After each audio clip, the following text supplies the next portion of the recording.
Welcome back, Keepers of the Flame. Okay, so I said I would go through some laws because I've seen a few videos now on like the hierarchy of laws, and I think there's a little bit of confusion around that. So I'm not gonna like state everything outright. I think that's a personal journey. I don't think me stating going through each one is going to be beneficial. I think that's a good journey for the soul.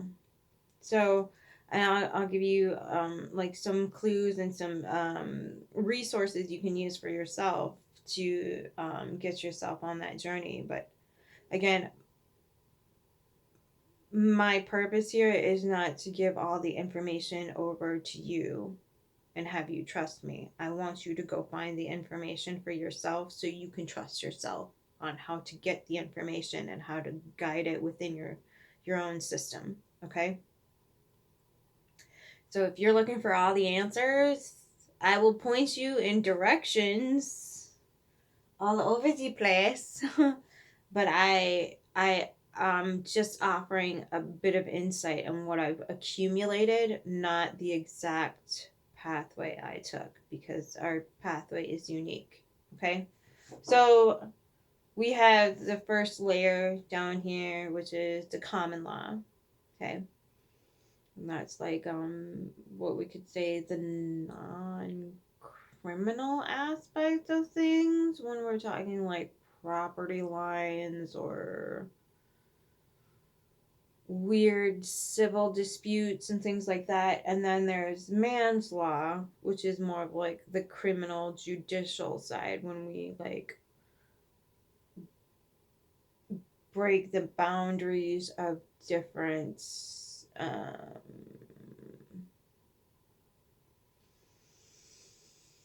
particular constructs that we have decided as a whole are a big no-no. And that I'm going to leave right there. I'm not touching that with it. So let's get up to the one that's above that, which is the third law of the natural law. Now, what does that mean when we're talking natural law? It's the laws of nature, the things that we could see here on earth playing out. Those are the laws of nature. It's physical. Okay. Which in turn leads us into the vast array of things that are universal laws, which then bridges us into the spiritual law. So let's start a little bit with the natural. You plant the seed. Again, this is every astrological sign. So like if you're an Aries, your little natural like symbol is going to be a seed when it comes to nature. Aries, yep, the animal is the ram, right? But what stems from that? Like in order for a seed to break out, right? And to break open and proceed with that process of further growth, it needs some serious force from the inside pushing out, right? That's where the ram comes in, is breaking that really tough seal of the seed and just cracking it all open. That's where that comes from. So, and then it proceeds from there. And we can go through that in another video if you like. And so then proceeds the nature aspect of things, what happens from the seed breaking open on forward. That we can see in a physical aspect, in a very real, right before our eyes happening. We can measure it, we can calculate it, we can dial it down to the phases of the moon and how to plant seeds, when to plant seeds, when to water, when to harvest, when to cultivate, when to weed. All of that can be calculated and seen on a very real and physical plane. That is natural law.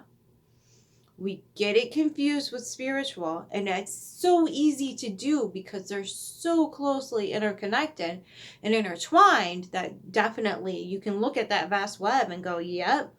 And in some ways, it is one and the same, but it's just a mirror reflection of each other. Just like we mirror other people or circumstances or environments or whatever, and this is why we change the environment to change ourselves. So we change the natural state of things to change the spiritual state of things. You see how those come together? So if we're working on all the levels at the same time, that manifestation process, it's almost nothing. I mean, it's just like a blink of an eye and boom, it's done. The problem is we have been we have been indoctrinated into this construct of you deal with science over here and you deal with religion over here. And again, neither of them have spirit running through them. So, and the laws of nature have been largely ignored. Along with the first three have been largely ignored. You cannot ignore the universal law or the spiritual. I mean, you can, and we have been, but that's not going to prevent anything from happening. Now, you can kill off nature, which we've been successfully doing for a long time.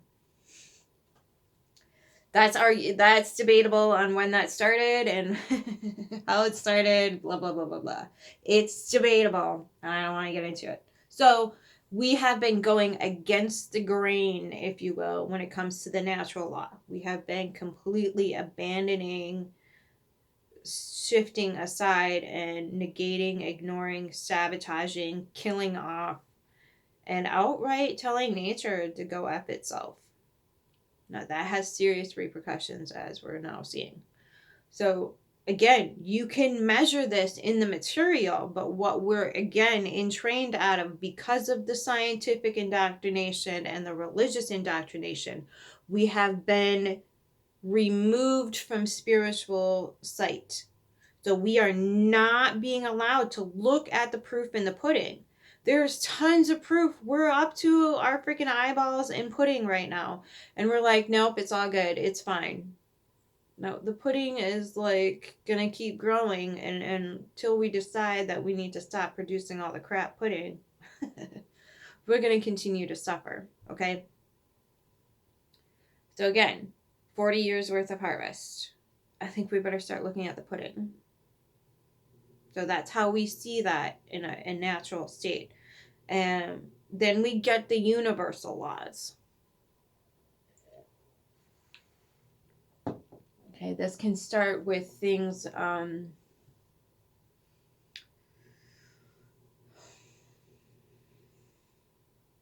things that start to unravel when it comes to the esoteric teachings, right? Things that are true and things that are not true. Rituals that produce a positive and evolutionary outcome versus ones that stifle, stagnate, and kill off. Okay? And each and every religion has both. Okay? But the problem is we have dwindled them down and whittled away at them to the extent where you could probably take today's religions and just kind of apply extinction manual rather than evolutionary anything. So we've not only removed spirit, but we have dwindled it and edited it and cut it and framed it in such a way that we are now getting the universal consequence of that as well. And that pattern is starting to return to us on a faster level now, with the snake eating itself and the infinity symbol, right? Okay. So we're starting to see that on a universal level, we're in a lot of danger. And what does that look like? What does that mean? Well, science is now looking at blocking out the sun entirely. That's how kind of removed from consciousness we've become. And they're telling us it's for our benefit. But if we were evolving at the rate that we were, I don't know, maybe supposed to be, I don't know, we probably wouldn't have the problems that we're having today. So universal law comes down to a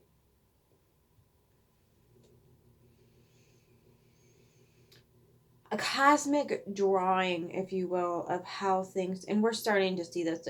Astrology is really taking hold in a lot of ways. Let's just hope it doesn't become some sort of freakish religious cult. Because again, that has its own demons as well. There's some really toxic patterns out there and a lot of astrologers as well. So we need to be vigilant about that as well. When it comes to the universal laws, that's kind of the cosmic law. Like, these energies are going to hit us. We can't stop it. We don't just get to say, well, I would really like to continue to use some. I need to swim in the ocean for longer or earlier today, so I'm just going to shut off the moon valve for a hot second, and the tide's going to stay inward, or some crazy. You don't get to do that. You don't get to say, well, I'm not ready for my Saturn transit. I'm not ready for Pluto to go into Aquarius. I'm going to dial that off, or I'm going to dial it down. I'm going to slow it down. You don't get to. That is the universal law. You are moving, shaking exactly where you need to be, and you're rolling with those punches. Along with your natural self, your man-made self, and your common self. You're all inclusive, rolling along with this whole thing. And you're going to be hit with this energy whether you like it or not. That's universal law. You don't get to turn those off. You don't get to turn natural law off. You don't get to turn universal law off. The only two things that we ourselves have control over is the common law and the man-made law. Okay, and right now, as far as we can tell, the results we're waiting in right now is they are going very much against natural law and universal law. Okay, so natural law, things here on the planet, things that we can see, produce, and yes, we can make change with, but the problem is we don't get to choose the outcome. We specifically have this notion in mind that if I just kill off all the insects in my yard, summer's going to be so much nicer. Not that if I just kill off all the insects in my yard, maybe my pets and my grandkids and everybody else who happens to walk on that might get the big C. Or might have birth defects like, the Vietnamese napalm thing did. See what I'm saying? Like, we don't get to ignore that. There's still repercussions for that. And now that we've killed off the things that are helping the soil and the environment stay alive and function, now the environment's starting to die off. And we're going to live in a desert, basically, like the Great Pyramids, because that's what things turn to when we don't facilitate their growth and we don't nurture the soil and put back what we've taken from it. Okay. That's a natural law you don't get to ignore. Universal law you don't get to ignore. Pluto's moving into Aquarius. The full moon in Virgo right here, right now. Might as well use that energy and work with it for our benefit rather than giving our middle finger to it and expecting everything to be okay because our middle finger's in the air. Okay, then that leads us to spiritual law. It's a merging of the two. Spiritual law is just emergence. It's a truth in consciousness. Excuse my belly. I'm doing the fasting thing. I don't even know what time it is, but I'm doing the coffee, tea, water thing only. So, spiritual is the mergence of natural law and universal law. It's the coming together. It's the, how do I put this in a, so, excuse me, Bach is a more than just a magician. I'm just kidding. I'm not talking about the magician, musician.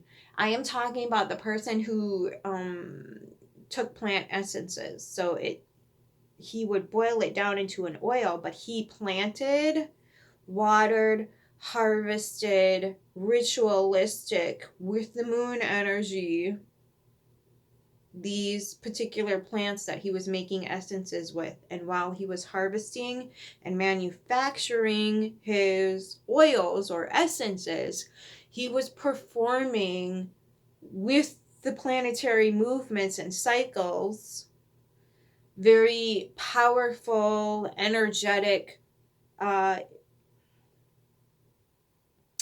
imprints on these particular essences. Now, people will call that pseudoscience because they can't measure any of that in a test tube, okay? And what we can just look at them and say is, if you want to ignore all the placebo effects that have happened in the scientific community, you can do that. But demanding that we do the same is not logical, reasonable, or excusable. So if you want to ignore the placebo effect and it's very scientific proof and evidence right in front of you, that's fine. You can do that. That's your right. But it's our right to say, okay, so obviously something is happening here on an energetic level for the people who are changing the outcome of this sugar pill in their own bodies. And why haven't we looked into that? The answer is simple. There's no monetary gain from it. You can't patent frequency, energy, vibration that you can't even measure. And that's spiritual. That's something no one gets to rob you of. No one could put a patent on that. And that's what they're kind of pissed off about right now. That's what they're like screaming pseudoscience about. We can't patent it. Must suppress. Must suppress. Okay, so it's the meeting of the physical with the metaphysical. Okay, the seen, measurable with the unseen, but still measurable. Still measurable. It's been measured. We're just not acknowledging that it's been measured. We're not. Well, some people are. Bruce Lipton, Joe Dispenza. Who's the other person? I feel like I'm forgetting someone. Anyway, sorry, human, I forgot. Who's not ever going to see this anyway. So, but it is being measured. We're just not there yet as to an acknowledgement of the meeting of the natural with the universal, which equals spiritual. Okay. So this is spiritual.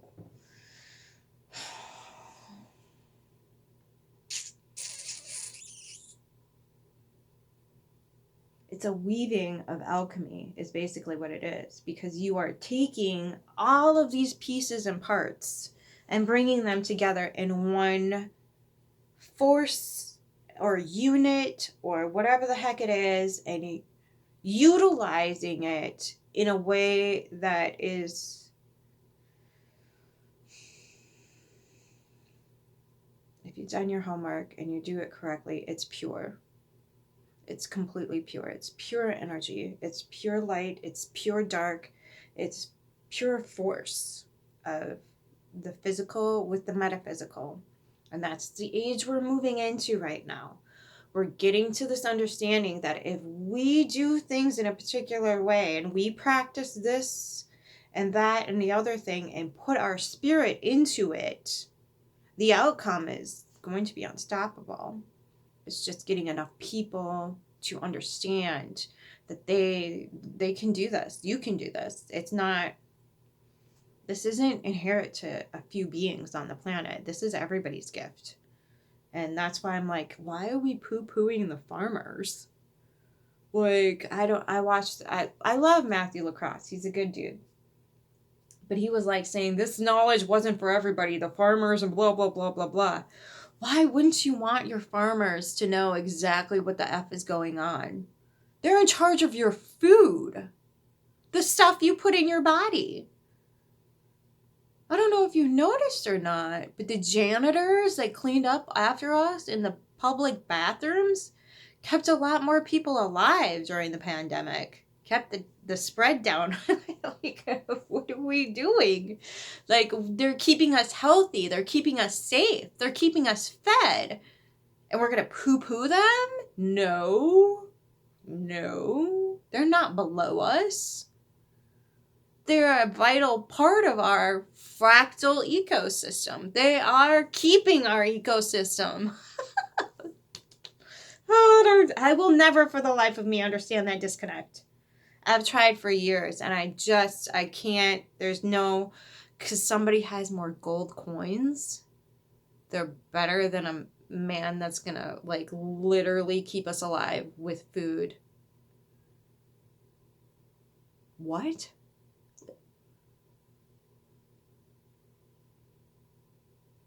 Where did this come from? Because it's ludicrous. It's freaking bonkers to me. Anyway, I know. But I like my nice things. And clearly you do too, lady. And I'm not against gold coins. I'm not against them. But who decided that the one who has the most gold coins is the one who gets the calling of the shots? I think that people should be in charge of their own expertise and area rather than having some dude with gold coins be like, okay, we got this really cool product that's not gonna like allow weeds to grow. You want to kill the soil with us? And I'm sure they were met with like huge opposition. Hence why you see a lot of farmers now that are like trying to get out of those contracts, and they're just. So I'm sure there was a lot of finagling and probably burning at the stake over like what kind of chemicals were being sprayed and how much lying had to happen and how much money had to be shuffled around to get that middleman in there when all we needed was some cover crops and not, no tillers for the soil and just cover the crops and whatever else. I don't know what the heck. Anyway, we have lost a lot. We can get it back. We're working on it. Yada, yada, yada. But that's the significant part of it is we've been deprived of being allowed to look at the pudding. The pudding's always been there. We've just been like, it's fine. It's all fine. I don't know what you're talking about. I'm going to go spray my weeds now. It's fine. All for like grass. I don't know about you guys, but I'm working really hard so I can make my lawn not grass. Like I want like a small, like little, maybe even moss-grown grassy pathway through a ridiculous amount of edibles and bee-feeding flowers and hummingbird and butterflies and all that. I'm getting there. I'm not all the way there. I'm getting there.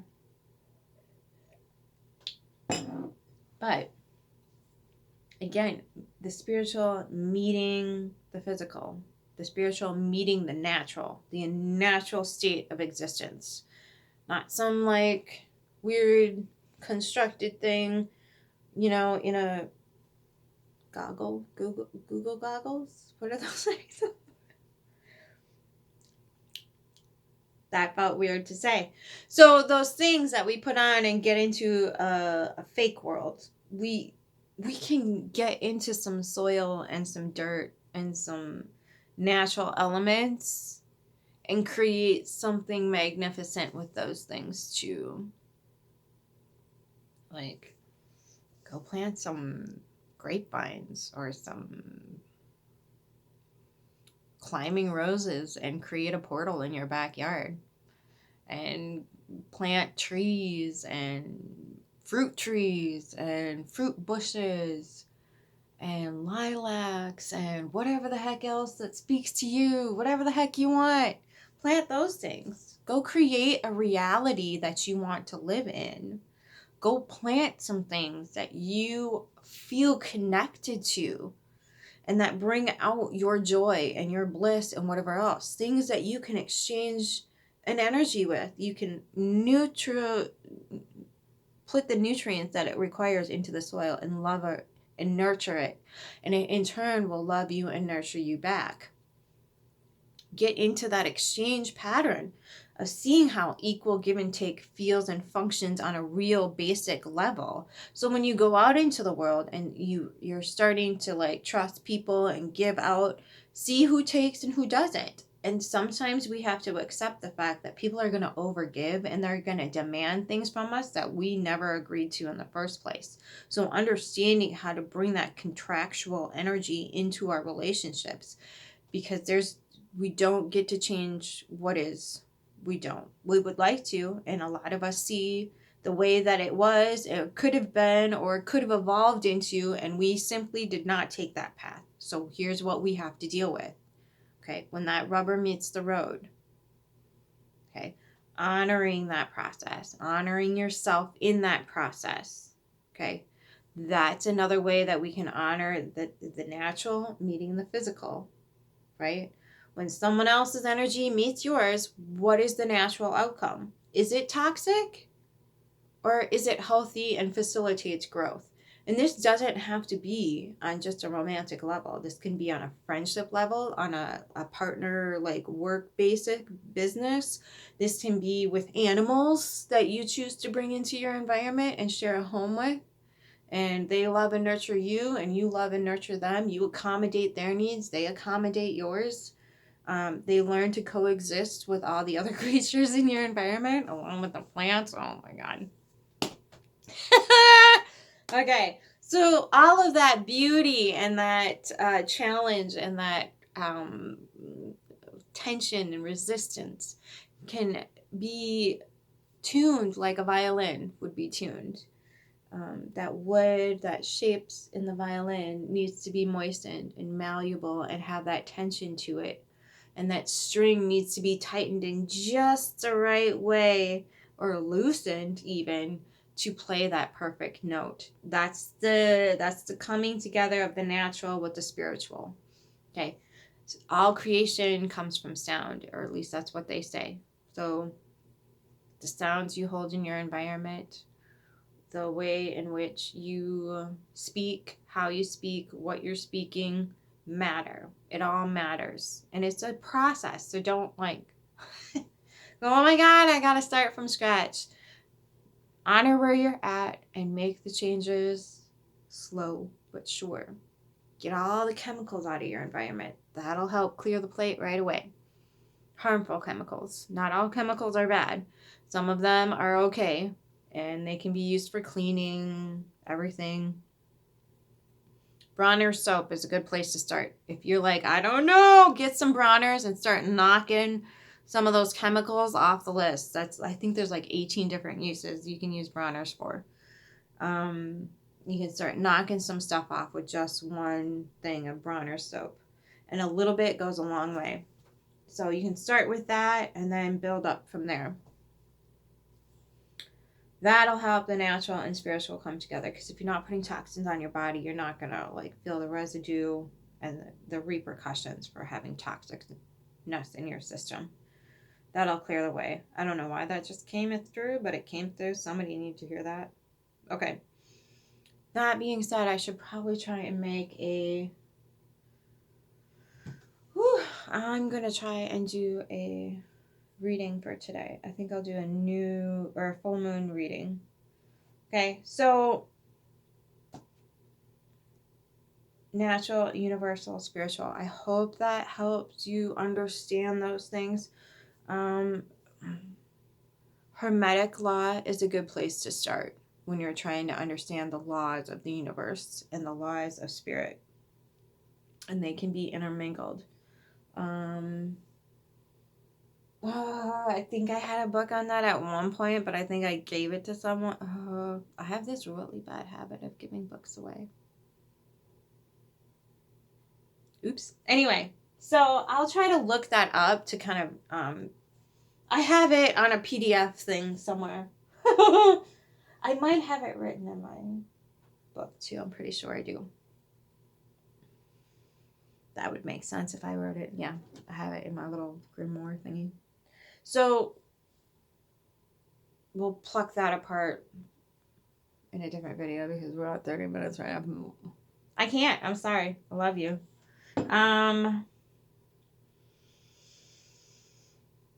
So natural, universal, merged, spiritual. How that plays out, how that creates, and how the plants, planets, and people are woven together is the spirit. Shoot. There's a beautiful book by Abra Arneson called The Weaving, Plants, Planets, and People. I think I've said this to you before, but in case you're new here. Plants, Planets, and People, The Weaving by Abra Arneson. I'll try to link that in below if I remember. That's spirit. That is weaving everything together. That is yin. We were, good example of this in real life is the, if you ever watched the show, The Vikings, the women were weaving. Oftentimes the weavers were the weavers of life. Okay, we're getting into that yin space, bringing everything together. Okay, that is spirit, the yin energy. I'm going to get so much heat for this. It's not even funny. It's not that masculine cannot be spiritual. That is not what I'm saying. I'm saying that weaving that is done produces that naturally. That's not the only way to get there, but that's the physical example that I'm giving you of the weaving, of bringing all of these thoughts, ideas, concepts, people, places together. Okay? So because what they're doing is they're bringing that natural, and if you've ever crocheted or knitted or worked with string, if you've untangled a knot of Christmas lights, there you go, fellas. You have worked with that patience, that energy that I am in a state right now. And whatever state you were in, which was probably a frustrated one, you still got through it. And there was some alchemy that happened there. Right? Whether you liked it or not, there was still some sort of thing being brought forth for you to deal with. So that's a very, very minute part of it, but think of that string as like a weaving or an unweaving process. So it forces those things up within you naturally. That's what I'm trying to get out. Okay? I hope this has been of some use to you. Again, get into looking at the almanac, the hermetic codes, and start looking at the laws of different things. Love you.